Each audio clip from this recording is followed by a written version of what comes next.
Here is a test problem on time, position, velocity.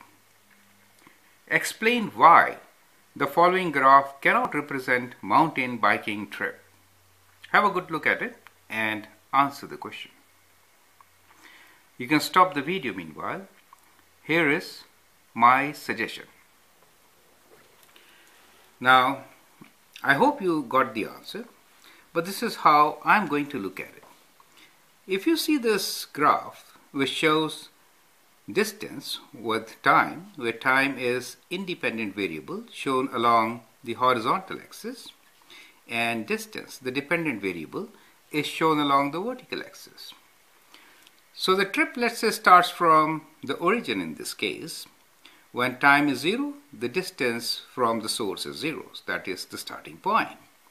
Now as the time increases, distance increases. So the bike is going away from the source, right? And it covers a distance of almost 4 kilometers in first 20 minutes. Now what happens next? This shows it stands for 5 minutes, right? And then what? Can the time go back? That is not possible, right? This is one way of looking. So that is a mistake. So this graph cannot show any kind of time position graph, okay? Now, another thing you can look into is, at 20 minutes, what is the distance? That means how far is the bike after 20 minutes? Is it 4 or more than that? Or for that matter, at, let us say, 15 minutes, what is the distance of the bike? So at one time, bike cannot be at two places. Do you see that? At one time, the bike cannot be at two places, correct?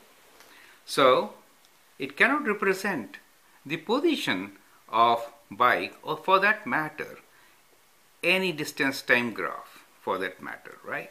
Since for a time, for a particular time, you can be only a particular distance away. You cannot be at two places, correct? That is why this graph cannot represent a biking trip, right? We have purposely written mountain biking to show you slopes and things like that, rather confuse you, right? But it cannot represent any kind of time position graph, okay? So the reason is that at one particular time, you can be only a particular distance away. You cannot be at two places, correct? Thank you.